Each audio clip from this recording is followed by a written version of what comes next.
Hello everyone, I'm Marina and Nails Sakramel School. How can we fix Bitten nails?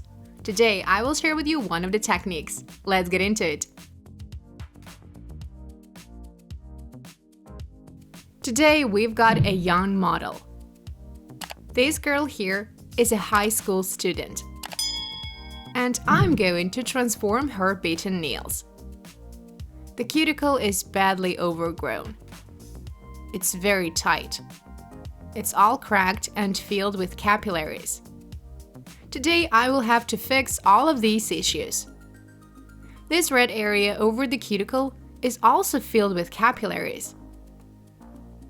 So we should be extremely careful with this particular cuticle type.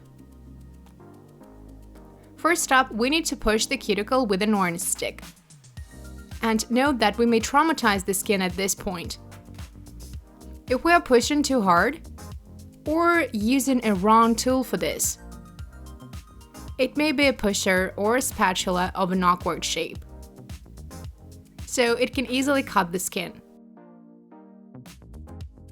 That's why using an orange wood stick is the safest option.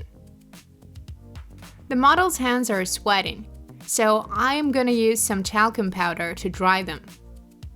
Here's another life hack for removing pterygium on such hands. I recommend you use a safe drill bit. I was shocked when I started to file the nail plate. This white peeling film is pterygium. It really covers up half of the nail plate. It's actually the first time I have seen so much of it. The main perk of this drill bit is that it can't overfile the nail. It removes the pterygium alone, so it's not the nail that's peeling, but the dry skin. Now I remove the cuticle part that I can see at this point, since it gets in the way. Then I'm going to get deeper for a cleaner manicure. But right now this cuticle bit covers up the area underneath it, so I can see it well to clean it. I clean up the lateral sinuses with a flame drill bit. And I also remove some of the hangnails by polishing them. They are pretty big, so the skin is cracked. Since the hands are sweating, these hangnails get bigger and bigger. So I need to polish them to seal the cracks. In case they are too big, we can remove them with a cutting tool. I also decided not to touch this area in the center so as not to injure it. We should be extremely careful using drill bits with sharp tips. I only polished the lateral folds and sinuses. And as for this central area, here I can use a silicone carbide polisher. It's super gentle. It helps to seal the rear nail fold so that we could do a clean manicure. To be honest with you, doing this manicure felt like walking across a minefield. It felt like it was full of pitfalls. So I thought I would mess up and cut the skin. I must admit though that I slightly cut one nail. So it can happen to anyone. I'm no exception. But now that we've done that, we can cut leftover cuticle. This part requires maximum concentration. So I was focused on my model. I kept asking her if she was alright, and I also told her to let me know if it hurt, to make sure we avoid cuts. It did hurt at some point, so I didn't close the scissors all the way. As for this complex cuticle type, it is a complex one indeed for many nail technicians. We can't do a perfectly clean manicure in this particular case. It's not going to be too deep. It's just a hygienic manicure, though I tried to do my best here. To make sure a coating lasts on these sweating hands, I degrease them and apply an acidic primer. Be careful and make sure not to touch the skin with the brush. I top it off with an acidic base coat. Again, we need it for proper bonding. It's crucial for sweating hands, since otherwise a coating may simply peel off. It took me a while to figure out how to extend these nails. Should I use paper forms or dual ones?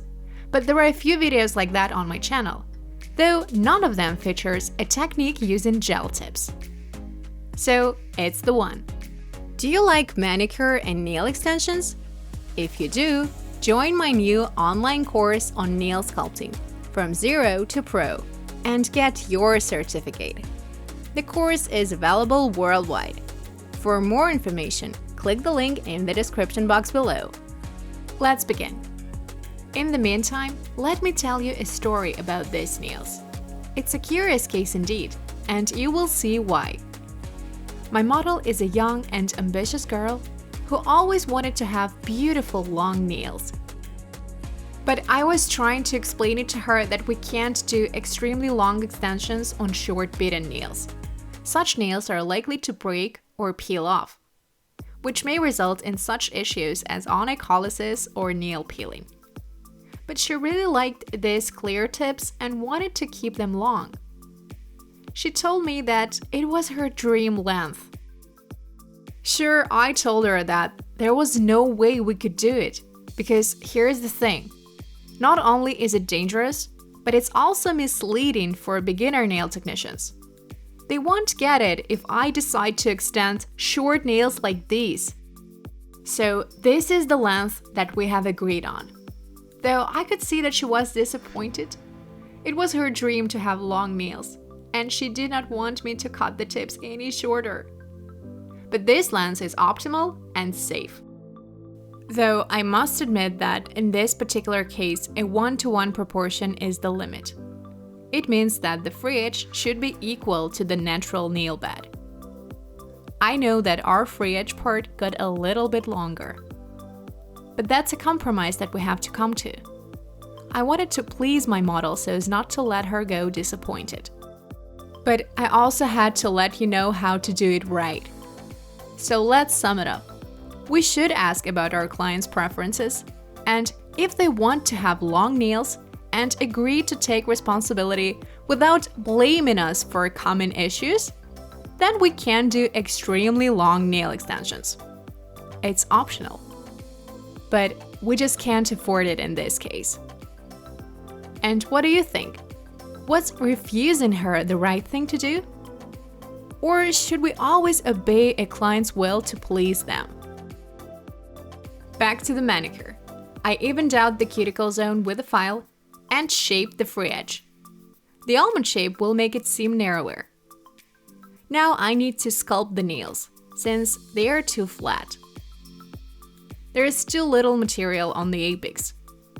So I apply a thin layer of a milky base coat. You know, these nails seemed more petite off camera. But right now, they somehow look kind of bulky and wide.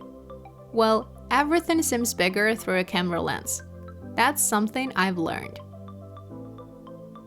My model had a beautiful ring with an opal-like stone in it.